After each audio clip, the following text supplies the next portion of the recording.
నమస్కారం. Welcome to Telangana express 9. ఈ వరలక్ష్మి వ్రతం జరుపుకుంటున్న అక్క చెల్లెలందరికీ నా శుభాకాంక్షలు. ఈ వరలక్ష్మి వ్రతం ప్రతి ఇంట్లో వివాహిత స్త్రీలు, మహిళలు ఘనంగా జరుపుకుంటారు. ఇది ప్రతి శ్రావణం మాసంలో పౌర్ణమికి ముందు వచ్చే శుక్రవారం రోజు జరుపుకుంటారు.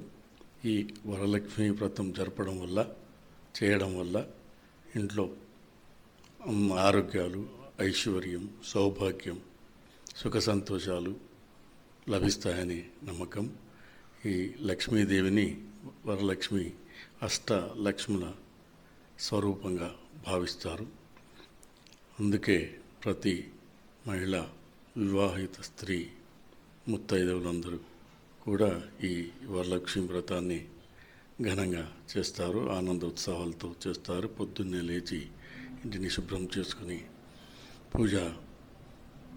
పూజలు జరిగే చోట పూజ స్థలంలో ముగ్గులు వేసి లక్ష్మీ విగ్రహాన్ని కానీ లేకపోతే కలశాన్ని కానీ ఉంచి మామిడి తోరణాలు, కొబ్బరికాయ, పసుపు కుంకుమలు ఇవన్నీ పెట్టి పూజ చేసి అమ్మవారికి నైవేద్యం సమర్పించి హారతినిస్తారు.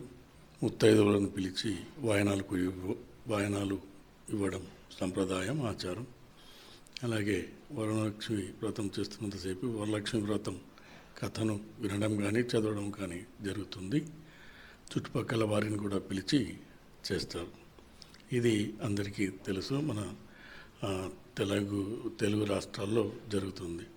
అంతేకాదు మన కర్ణాటకలో బ్రహ్మాండంగా చేస్తారు. తమిళనాడులో కూడా చేస్తారు. ఈ మన దక్షిణ రాష్ట్రాలు ఆంధ్ర, తెలంగాణ, కర్ణాటక, తమిళనాడులో మాత్రమే ఈ వరలక్ష్మి వ్రతాన్ని నిర్వహిస్తారు. మా రాష్ట్రంలో మాత్రం కొన్ని చోట్ల మాత్రమే ఉంటుంది. మిగతా దేశంలో ఇక్కడ ఈ వరలక్ష్మి వ్రతం ఆచారం లేదు. కాబట్టి మన తెలుగు రాష్ట్రాల్లో ఘనంగా నిర్వహిస్తారు. ఈ వ్రతం చేయడం వల్ల ఇంట్లో అందరికీ అష్టైశ్వర్యాలు, ఆరోగ్యం, సౌభాగ్యం, సుఖ సంతోషాలు లభించాలని, ఆ లక్ష్మీదేవి కరుణా కటాక్షాలు ఉండాలని వాళ్ళందరూ పూజ చేస్తారు. కాబట్టి ఈ వరలక్ష్మి వ్రతం మీ అందరి ఇళ్లలో అందరికీ సౌభాగ్యం, ఐశ్వర్యం, ఆరోగ్యం, ఆ లక్ష్మీదేవి కటాక్షం ఉంటుందని కోరుకుంటూ అందరికీ వరలక్ష్మి వ్రతం శుభాకాంక్షలు.